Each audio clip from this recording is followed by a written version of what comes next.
जय हिंद। आइए आज डिस्कशन करते हैं एक बेहतरीन ही टॉपिक पर। टॉपिक का नाम है पदार्थों का पृथक्करण। यानी आज हम जानेंगे पदार्थों के पृथक्करण के बारे में कि ये पदार्थ है। पहले से हम जानेंगे कि पदार्थ क्या होता है और ये पृथक्करण क्या होता है ना। और ये पृथक्करण कितने तरीके से किया जाता है, ठीक है, इसके बारे में डिस्कशन करेंगे। तो आइए शुरू करते हैं। सबसे पहले हम जानते हैं कि ये पदार्थ क्या है, ठीक है। तो पदार्थ के बारे में कह सकते हैं कि अगर हमसे कोई पूछे कि पदार्थ क्या है, कि वैसे वस्तु जो स्थान घेरे, जिसमें का अपना आयतन हो और द्रव्यमान हो, उसे हम क्या कहेंगे? पदार्थ कहेंगे। अब पदार्थ में क्या हो जाता है, तो हम अपने आसपास देखें, जितने भी तरह करके किताब हो गया, टेबल हो गया, कलम हो गया, मार्कर हो गया, मोबाइल हो गया, टीवी हो गया, ये सभी क्या हो जाएगा? पदार्थ हो जाएगा, है ना। तो अब यहाँ पर हम जो पदार्थ जो है ये एक होता है अवस्था के आधार पर, तो 3 प्रकार के होता है। एक होता है ठोस, द्रव, गैस। लेकिन यह अवस्था के आधार पर नहीं पढ़ना है हमें, ठीक है, इसे पढ़ना है शुद्धता के आधार पर। तो पहले यहाँ देखते हैं पदार्थ, यानी पदार्थ को प्रकार के होता है। तो याद रखिएगा कि पदार्थ 2 प्रकार के होता है। एक का नाम है शुद्ध पदार्थ, एक का नाम क्या है? शुद्ध पदार्थ। तो जब एक का नाम हुआ शुद्ध पदार्थ, दूसरा का नाम क्या हो जाएगा? तो अशुद्ध पदार्थ, है ना। अशुद्ध पदार्थ। और ये क्या हो जाएगा? शुद्ध पदार्थ, ठीक है।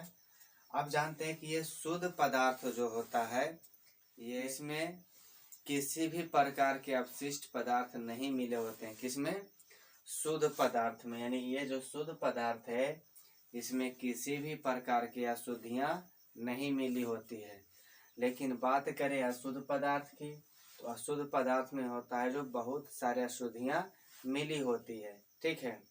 तो ध्यान रखिएगा, अगर परिभाषा पूछा जाए या परिभाषा कहीं लिखना हो तो हम वहाँ लिखेंगे कि वैसे पदार्थ जिसमें अशुद्धियां नहीं मिला हुआ हो, उसे हम क्या कहेंगे? या तो वैसे पदार्थ जिसमें किसी भी प्रकार की अशुद्धियां नहीं मिला हुआ हो, उसे हम शुद्ध पदार्थ कहेंगे, ठीक है। लेकिन दूसरा होता है अशुद्ध पदार्थ, तो कहेंगे वैसा पदार्थ जिसमें कई सारे अशुद्धियां मिला हो और जिसे हम उपयोग में नहीं ला सकते हैं, उसे क्या कहेंगे? मिश्रण क्या होता है कि कोई भी पदार्थ है, ठीक है, चाहे वो धान है, गेहूं है, मसरी है, चना है,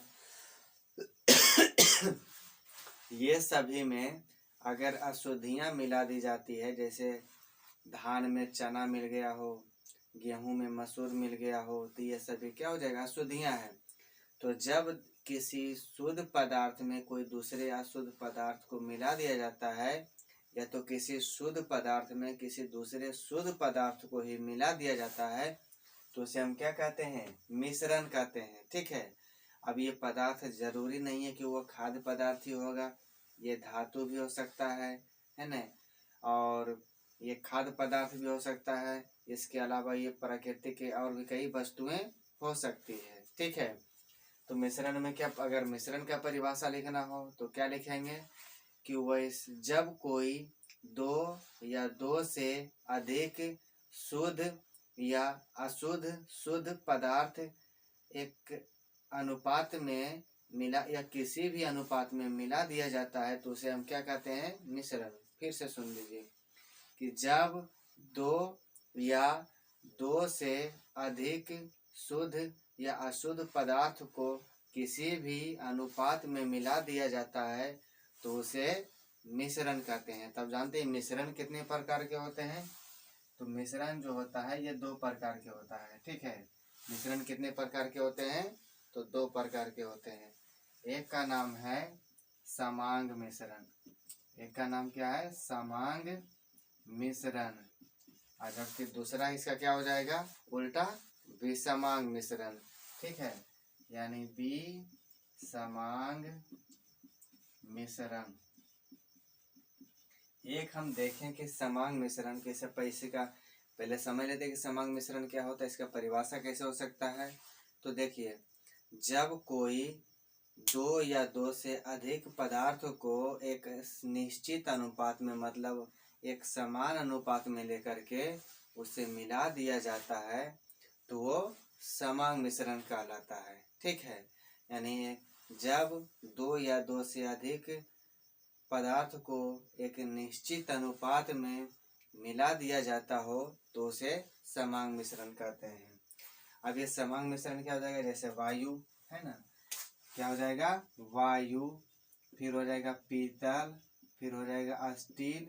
ठीक है, अब वायु में देखिए कई सारे गैस भरे होते हैं, जैसे नाइट्रोजन 21% होता है और सॉरी ऑक्सीजन 21% होता है और नाइट्रोजन 78% होता है, कार्बन डाइऑक्साइड 0.03% होता है। इसी तरह से एक निश्चित अनुपात होता है। जबकि पीतल के बात करें तो इसमें जो होता है तांबा मिला होता है और जस्ता मिला होता है ना, यानी दोनों जो होता है समान यानी मात्रा में मिले होते हैं। जबकि बात करें स्टील के तो इसमें जो होता है लोहा वो कार्बन मिला होता है ना। जब लोहा को और कार्बन को समान अनुपात में मिला देते हैं तो मिलने के बाद क्या बनता है, स्टील बनता है। ठीक है, इसी तरह से बात करें विषमांग मिश्रण के, तो विषमांग मिश्रण में क्या हो जाएगा, तो वैसे मिश्रण जिसमें जब या तो जब दो या दो से अधिक पदार्थों को किसी भी अनुपात में मिला दिया जाए या मिला हो तो उसे हम विषमांग मिश्रण कहते हैं।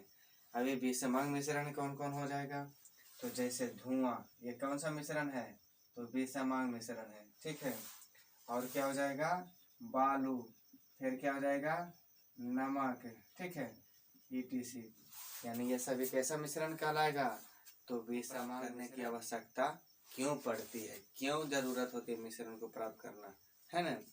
तो पहला देखिए कि जब कोई मिश्रण हो तो उससे पहले हमें आवश्यकता होती है मिश्रण को अलग करने की, कि उसमें जितने अवांछित पदार्थ होते हैं उसे बाहर निकालना यानी किनारा करना पड़ता है। ठीक है, और जब अवांछित पदार्थ को किनारा करके दूसरा पॉइंट क्या हो जाएगा कि अवांछित पदार्थ वांछित पदार्थ वांछनीय यानी जो काम में आने वाला हो, वांछनीय पदार्थ को अलग किया जाता है। ठीक है, और तीसरा क्या हो जाएगा कि वांछनीय भी जो शुद्ध पदार्थ होगा उसे प्राप्त किया जा सकता है पदार्थ जिसे हम अलग कर सकते हैं। ठीक है, तो पहला देखिए हाथ से चुन करके, तो देखिए मिश्रण को हाथ से चुन करके कब अलग करेंगे, तो जब वैसे मतलब कोई मिश्रण जो दो पदार्थ में से एक पदार्थ का आकार बड़ा हो मोटा हो, एक पदार्थ का छोटा हो महीन हो, तो वैसे स्थिति में क्या हो सकता है, यानी बड़ा आकार और छोटा आकार में से बड़े आकार के पदार्थ को हाथ से चुन करके अलग कर सकते हैं। एग्जाम्पल में देखते हैं, जैसे चावल में जो है कंकड़ के मिल गया हो तो कंकड़ को आसानी से हाथ से चुन के अलग कर सकते हैं। गेहूं में चना मिल गया हो तो चना को अगर कम है तो उसे हाथ से चुन करके अलग कर सकते हैं। ठीक है, तो उसी तरह पहला विधि क्या हो गया हाथ से चुन करके, दूसरा चालन विधि द्वारा चलने से चाल करके। जब एक मिही पदार्थ हो और एक थोड़ा मोटा पदार्थ हो, अब जो दोनों मिश्रित हो गया हो तो उसे अलग करने के लिए कौन सा विधि करेंगे, चालन विधि द्वारा। जैसे देखिए आटा को चालते हैं तो आटा को किस विधि द्वारा अलग करते हैं, चालन विधि द्वारा। तो आटा चला कर नीचे गिर जाता है और जबकि चोकर उसमें बचा हुआ वो रह जाता है चलने में ही। ठीक है, तो वो कौन सा विधि द्वारा होगा, चालन विधि द्वारा अलग किया जाएगा। ठीक है, इसी तरह होता है थ्रेशरिंग द्वारा। तो देखिए थ्रेशरिंग द्वारा क्या होता है कि जब एक यानी कि थ्रेशरिंग द्वारा किसी मिश्रण को कैसे अलग करेंगे, तो जब कोई वस्तु किसी यानी कि जब कोई वस्तु किसी वस्तु में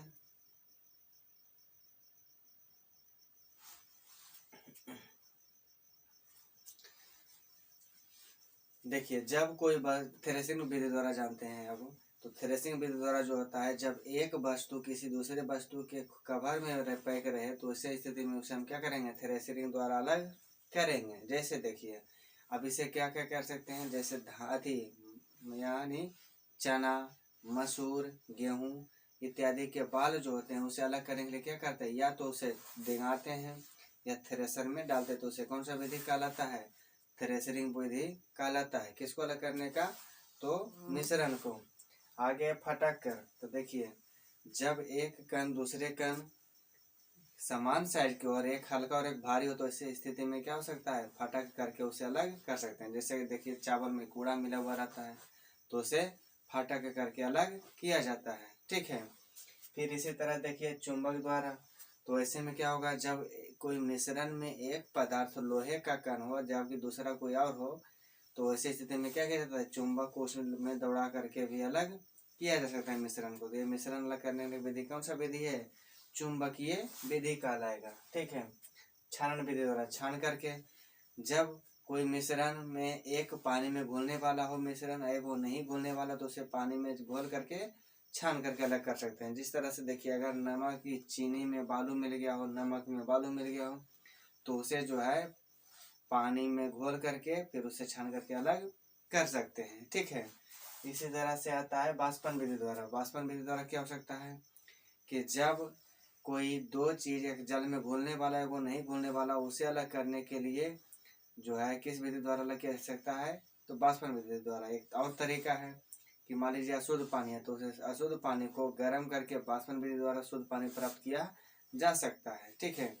तो इसी तरह से हमने देखा कि 4 से 5 ऐसा विधि था जो कि मिश्रण को अलग करने का विधि था। तो इसी तरह से और भी बहुत सारी विधि हैं। तो इसका क्लास यहीं रहने देते हैं। मेरा वीडियो कैसा लगा आप कमेंट करके ज़रूर बताएं, और अगर अभी तक मेरे चैनल को सब्सक्राइब नहीं किए हैं तो चैनल को सब्सक्राइब कर दें और बेल आइकन को ज़रूर दबा दें। मैं बीच बीच में प्रयास करूंगा और भी इसी तरह से वीडियो लाते रहूं और इससे बढ़िया कंटेंट पर वीडियो बनाता रहूं। आपका सपोर्ट ज़रूरी है। आप अगर सपोर्ट करिएगा तो ही हम आगे बढ़ पाएंगे और अच्छा से अच्छा वीडियो बनाएंगे। तो मेरा वीडियो को अंत तक ज़रूर देखिए और हमें सपोर्ट ज़रूर करिए। जय हिंद।